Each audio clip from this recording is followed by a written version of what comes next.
My real thumb that's under here, I nearly lost actually while shooting for another film. He's a delight to work with. In fact, sometimes I start missing him when we don't have his scenes. The one with Aamir Khan.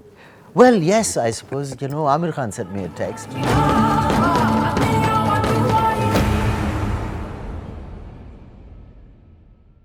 Hi Saif, hi Neeraj, welcome to the Quint.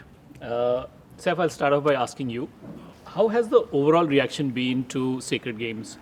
I want to hear both the good and the bad. Probably the most memorable feedback or reaction you got? I haven't heard anything bad.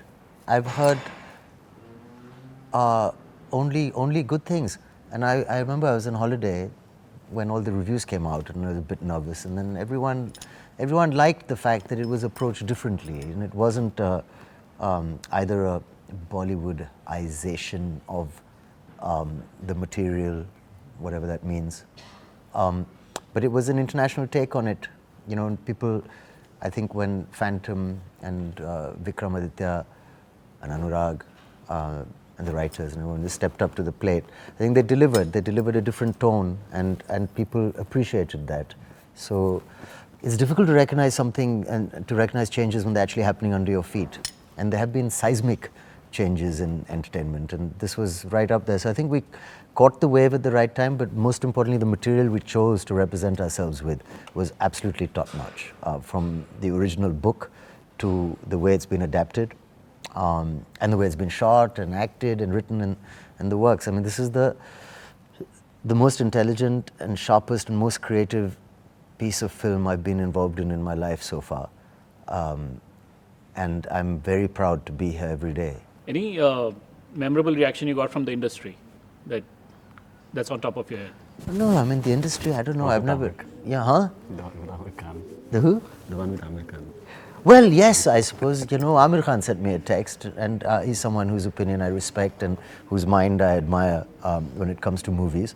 And he said, he said, I want to talk to you. So, I called him back. And he said, listen, who's this Trivedi guy? And is he dead? And what happened? And he had all these questions, which I couldn't answer. I remember Varun Dhawan was all praises for the show and rang up. A lot of people rang up, so that was nice. But even more importantly, it was the fact that we were representing our country on a global level, and the kind of reviewers that write about it don't normally review the films we do.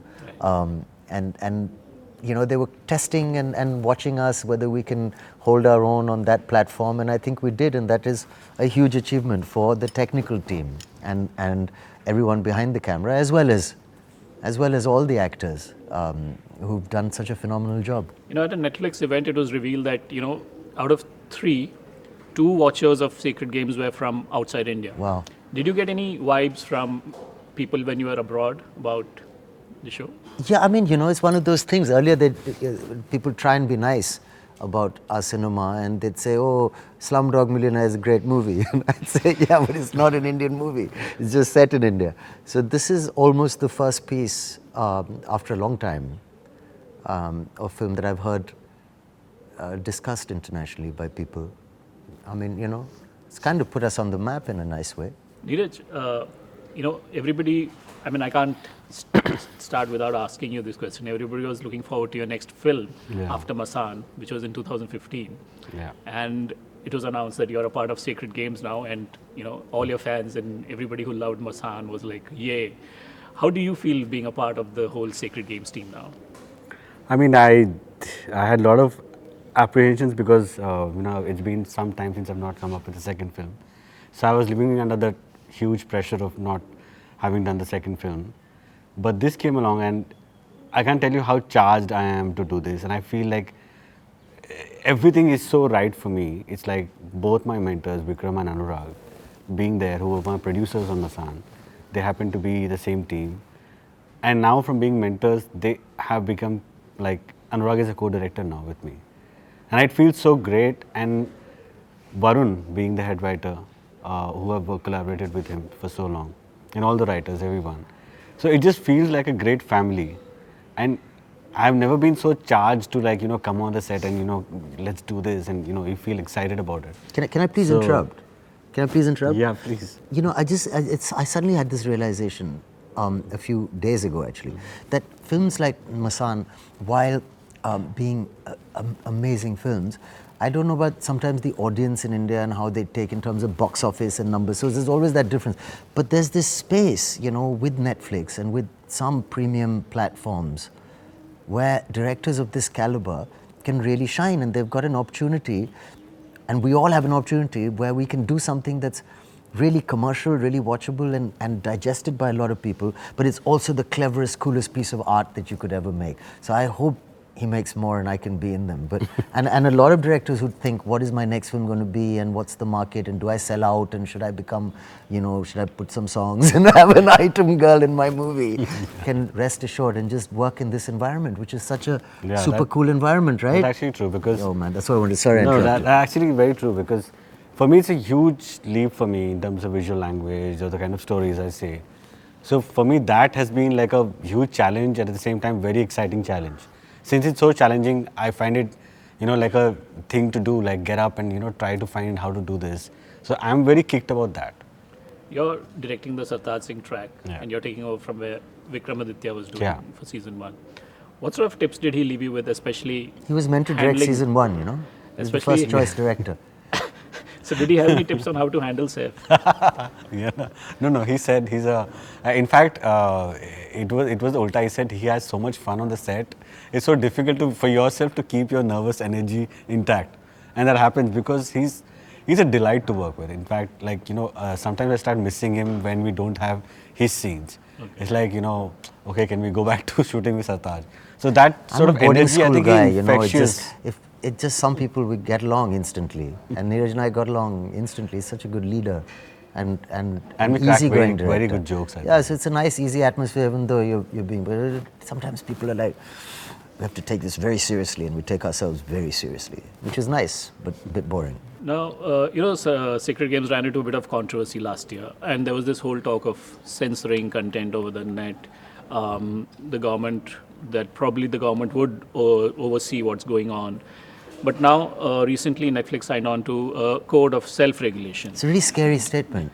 The government will oversee what's going on. which is what they do all the time. Yeah. Do you think that's a much more saner way forward in the kind of, self-regulation instead of censorship?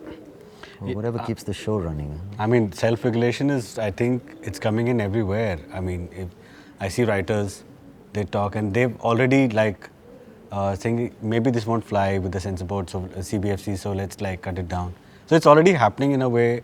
And about Netflix doing it, I am not aware. I don't know myself because I've been pretty engrossed with the work. But I see that happening everywhere in terms of actors, directors, writers, everybody thinking it like that. I mean, there's It's, freedom in the platform. There's freedom in the platform. You're doing the most clever, the most intelligent work. It's at the cutting edge of film, I feel, in terms of ideas and honesty and writing. So just because it's free, we also don't think getting overexcited about sex or bad language or anything. So we're cautious about that, of course, and responsible. I think we're very responsible. But one hears noises about people just wanting, I hope it's just an election noise, where people say that they want to ban it just because of certain ideas, and only religious shows should run. So I hope we don't end up in that kind of environment. Okay, I've been asked to wrap up, but I want to ask you, how's life without a thumb? You know, I almost know, almost very, very difficult, because my real thumb that's under here, I nearly lost actually while shooting for another film. Oh. And I had an accident with a gun, and I almost obliterated it. And a great doctor, Dr. Kazi, saved it, but I could not bend it. So it's a very damaged thumb. But I can still hold glasses, which is key, and button up shirts and do up trousers and things like that. Because opposable thumbs, as you know, is what sets us apart from animals. Yeah, it's very important. You can't button up a shirt, man, let alone tie a turban. I don't know how Sartaj ties a turban. That question came in the I think using a bed, yeah. Very clever guy. Thanks a lot for talking Thank to you, us. Suresh. Pleasure, sir. And all the best for the season 2. Thank you. Thank you.